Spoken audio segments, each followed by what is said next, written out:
بسم اللہ الرحمن الرحیم۔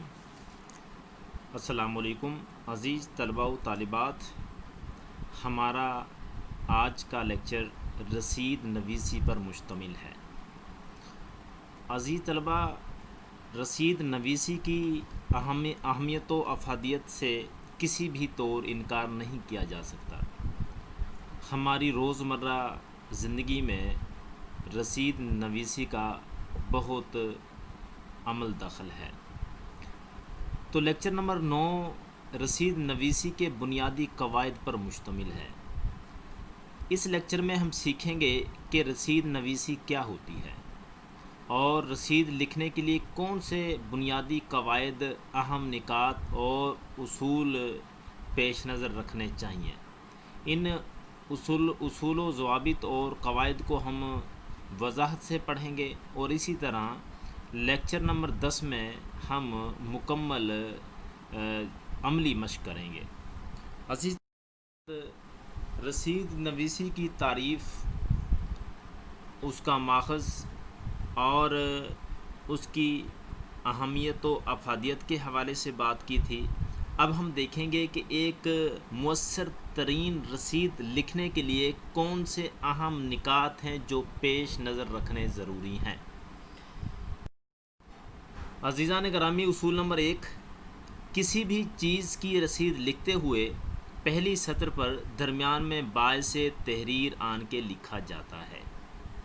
اصول نمبر 2، رقم کو لفظوں اور ہندسوں دونوں میں لکھنا چاہیے تاکہ کوئی فریق اس میں تبدیلی نہ کر سکے۔ عزیزان گرامی، آپ جب بینک میں فیس جمع کرواتے ہیں یا کسی یونیورسٹی میں داخلے کے لیے فارم جمع کرواتے ہیں، یا اس کے علاوہ آپ روزمرہ کے کاروبار میں لین دین میں کوئی رسید لکھتے ہیں، تو اس میں جو لکھی ہوئی رقم ہے اس کو لفظوں اور ہندسوں دونوں میں لکھ لینا چاہیے، اور اس کی نصف رقم بھی لکھ لینی چاہیے۔ اور اس کا فائدہ یہ ہوتا ہے کہ اگر کوئی شخص رد و بدل کرنا بھی چاہے تو بہت مشکل ہو جاتا ہے، کیونکہ 4 رقموں کو تبدیل کرنا، لفظوں میں اور ہندسوں میں لکھی گئی رقم کو تبدیل کرنا، اور پھر اس کے علاوہ جو نصف رقم بنتی ہے وہ بھی لفظوں اور ہندسوں میں لکھی جاتی ہے، اسے بھی تبدیل کرنا یہ بہت ہی مشکل کام ہے۔ لیکن ماضی میں چونکہ ایسا ہوتا رہا ہے، کچھ لوگ مختلف جو چالان فارم ہوتے ہیں یا رسیدیں ہوتی ہیں ان میں تبدیلی کرتے رہے ہیں، لیکن اس تبدیلی سے بچنے کا ایک مؤثر طریقہ ہے کہ رقم کو لفظوں اور ہندسوں میں لکھا جائے، اور پھر نصف رقم بھی لفظوں اور ہندسوں میں لکھی جائے۔ اور اس کی جو مشق ہے، عملی مشق، ہم مزید دیکھ لیں گے۔ تو اصول نمبر 2 کو دیکھیے، رقم کو لفظوں اور ہندسوں دونوں میں لکھنا چاہیے تاکہ کوئی فریق اس میں تبدیلی نہ کر سکے۔ 3، وصول ہونے والی چیز یا فروخت کی جانے والی چیز کی مکمل تفصیل لکھنی چاہیے تاکہ شک و شبہ کی گنجائش نہ رہے۔ مثال کے طور پہ اگر ہم ایک موبائل خریدتے ہیں تو اس کی تمام ایسیسریز، اس کے جو پارٹس ہیں اس کے حوالے سے، اس کے چیسی نمبر ہے، ماڈل نمبر ہے، کمپنی کا نمبر ہے، اس کی قیمت ہے، اور اس کی جو مزید ایسیسریز ہیں وہ تمام کے تمام لکھنا ضروری ہے۔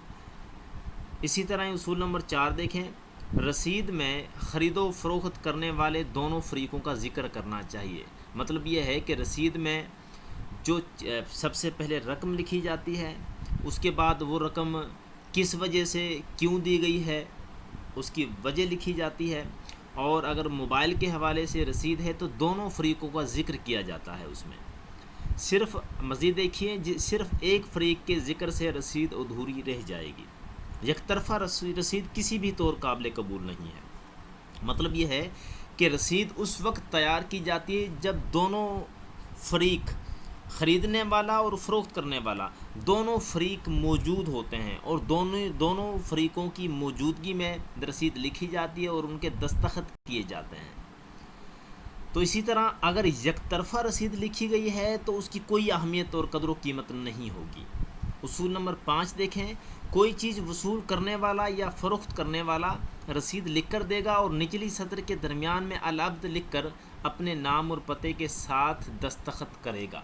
مراد یہ ہے کہ وہ شخص جو چیز وصول کرنے والا یا فروخت کرنے والا ہے وہ رسید لکھ کر دے گا، اور اس کی نچلی سطر کے درمیان میں العبد لکھ کے اپنے نام اور پتہ اور دستخط کرے گا، اور اس کے بعد دو جو ہے نا اس کے گواہ ہوتے ہیں۔ اسی طرح اصول نمبر 6، العبد کی دائیں اور بائیں جانب ایک ایک گواہ کا نام اور پتہ لکھ کر ان سے بھی دستخط کرائے جائیں گے۔ مراد یہ ہے کہ جب رسید لکھی جاتی ہے تو دونوں فریقین وہاں موجود ہوتے ہیں، خریدنے والا بھی اور فروخت کرنے والا بھی، اور پھر جب رسید لکھی جاتی ہے تو درمیان میں العبد جو رسید لکھ کر دے رہا ہے، العبد میں کے نیچے وہ اپنے مکمل وضاحت لکھے گا، اپنا نام، پتہ اور دستخط۔ اسی طرح العبد کے دونوں طرف دائیں اور بائیں جانب گواہ، دو گواہ لکھے جائیں گے، اور دو گواہ جو ہیں وہ ان کے نام اور پتہ جو ہے نا وہ لکھا جائے گا۔ اصول نمبر 7، گواہ نمبر کے نیچے یعنی آخر میں صفحہ کی دائیں جانب تاریخ درج کی جائے گی۔ اصول نمبر 8، رسید تحریر کرنے کے لیے چند اصطلاحات کو سمجھنا ضروری ہے۔ مثلا روپوں کے لیے مبلغ، مطلب یہ ہے کہ آپ جب رسید لکھتے ہیں تو رسید کے لیے چند اہم اصطلاحات ہیں جو مخصوص کر دی گئی ہیں رسید کے لیے۔ مثال کے طور پہ روپوں کا جہاں ذکر کیا جائے گا تو مبلغ لکھا جائے گا، مبلغ 5,000 روپے، یا مبلغ 50,000 روپے، یا مبلغ 1,00,000 روپے۔ پیسوں کی تعداد یا زمینی پیمانوں کے لیے موازی لکھا جائے گا۔ مطلب یہ ہے کہ اگر آپ پیسوں کا ذکر کرتے ہیں، پیسوں کی تعداد کا ذکر کرتے ہیں، یا زمینی پیمانوں کے لیے، مطلب یہ ہے کہ آپ کہتے ہیں موازی 2 کنال زمین یا اراضی، تو اس کے لیے موازی کا لفظ استعمال ہوگا، موازی کی اصطلاح استعمال ہوگی۔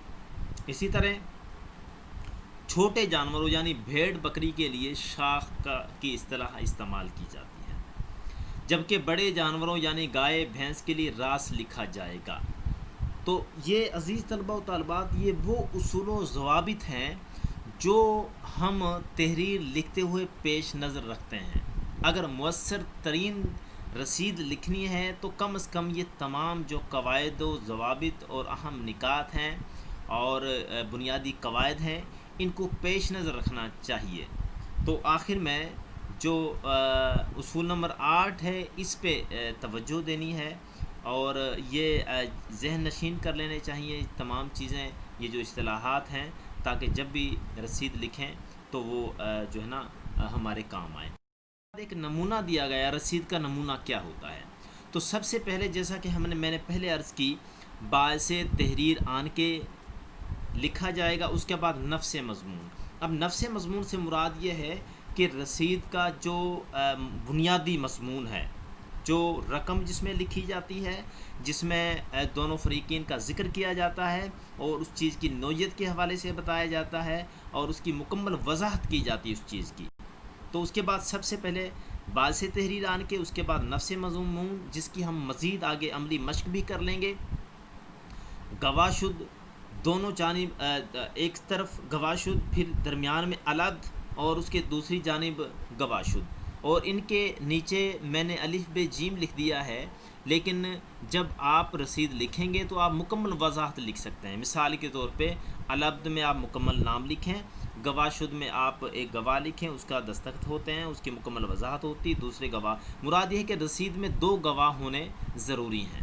اسی طرح گواہ شد کے آپ دیکھیں گے کہ نیچے تاریخ لکھی جاتی ہے، اور تاریخ کا انداز آپ نے دیکھنا ہے کہ اردو میں تاریخ اس طریقے سے لکھی جائے گی۔ ہم نے درخواست جب پڑھی تھی تو اس میں تاریخ کے حوالے سے وضاحت سے پڑھ لیا تھا کہ تاریخ کس طرح لکھنی۔ تو عزیز طلباء و طالبات، یہ ہمارا آج کا لیکچر تھا رسید نویسی کے بنیادی اصولوں پر مشتمل۔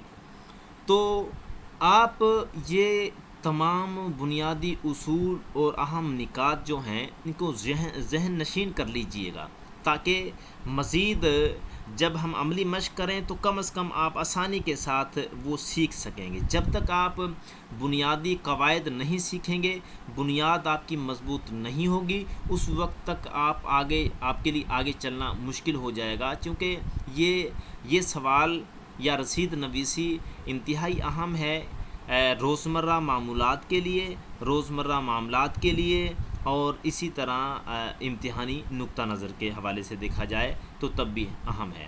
تو آپ سے درخواست ہے کہ آپ کم از کم اس کے بنیادی اصول جو ہیں ان کو ذہن نشین کر لیجئے۔ دعاؤں میں یاد رکھیے گا۔ بہت شکریہ۔ اللہ حافظ۔